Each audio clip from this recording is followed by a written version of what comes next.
The history of cinema is filled with landmark movies which define an era or decade and represent a turning point in the way filmmakers can tell their story to an audience. That constant advance in technology means that the ability to use visual effects to tell a story improves greatly with each decade. Films which were revolutionary at the time and would influence the production style of movies to follow. When Jurassic Park was released in the summer of 1993, it quickly became clear that it was one of these movies. We're gonna make a fortune with this place. When director Steven Spielberg began work on Jurassic Park in early 1992, he set out to achieve something that up to that point had never been done: to bring a realistic portrayal of dinosaurs to life on the big screen.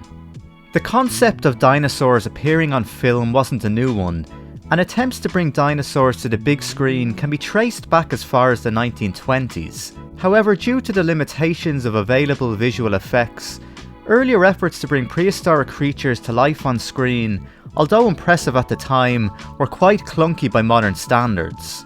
When Spielberg learned of Michael Crichton's novel Jurassic Park, he was instantly drawn to its credible vision of dinosaurs one day being brought to life by using cloned DNA. The challenge for Spielberg would be to take this concept and give it an equally realistic portrayal on screen.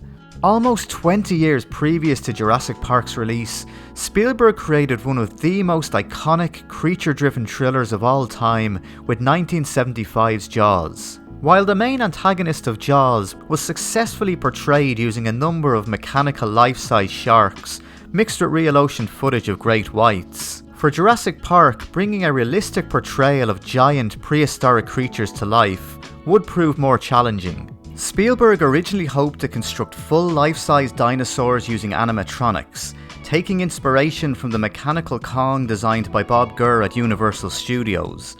However, the expense involved would convince the director to pursue alternative methods. Instead, Spielberg planned to use a combination of movable miniature designs and some full-size animatronic dinosaurs. When it came to the movement of the dinosaurs on screen, Spielberg planned to use go motion. However, despite successfully testing the use of motion blur to give the dinosaurs realistic movement, the director still wasn't completely satisfied with the end result. Still something a bit go motion-y about it.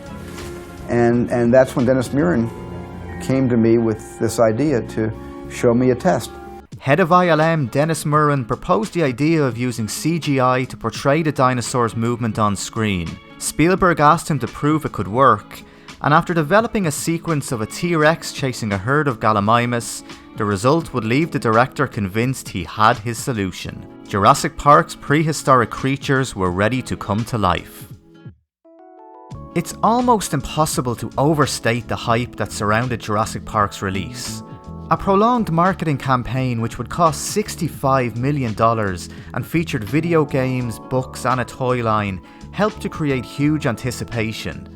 This symbol seemed to be everywhere in 1993 and became recognisable to just about everybody.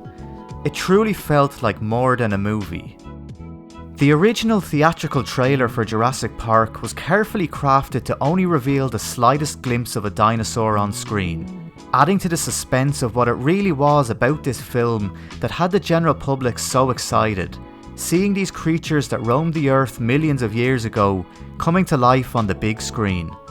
Through some masterful directing, Spielberg manages to capture the audience's excitement of seeing these dinosaurs for the first time and project it back through the film's characters. The first dinosaur doesn't appear on screen until the 19th minute, but before it does, Spielberg turns the camera back on the movie's main protagonist, and before seeing the dinosaurs ourselves, we see their expressions of sheer amazement as they witness a living dinosaur for the first time.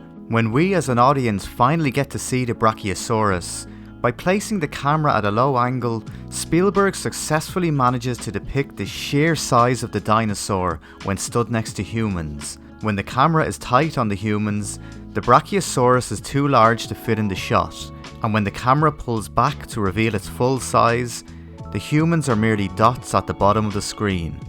While the placid Brachiosaurus is officially the first dinosaur to appear on screen, we do, in the movie's first scene, get a warning that there are dinosaurs on this island which are potentially extremely dangerous for humans. And from here, as an audience, we are anticipating that something will eventually go wrong. As mentioned earlier in the video, Steven Spielberg created one of the great creature-driven movies with Jaws. And one of the director's greatest achievements in that movie was the way he successfully managed to build tension, with the film's main antagonist, the great white shark, not appearing on screen until an hour into the movie. In Jurassic Park, Spielberg plays on the audience's anticipation of the T-Rex making its first appearance. Before the power cut as the group passes the T-Rex paddock during feeding time, it never arrives to take its meal of a live goat.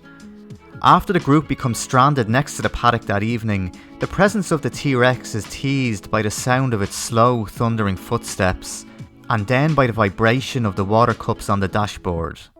When the remains of the goat are dropped onto the car roof, we know that the T-Rex is here, but still we don't see him, and again, it's one of the film's characters who see the dinosaur before we do.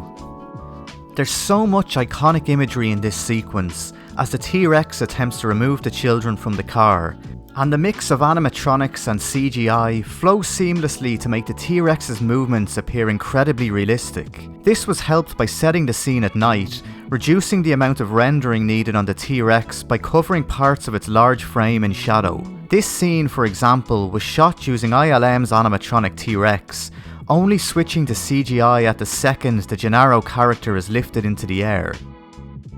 It's been almost 30 years since Jurassic Park first hit the big screen, and the impact it had on filmmaking at the time and the legacy that it left behind are unquestionable.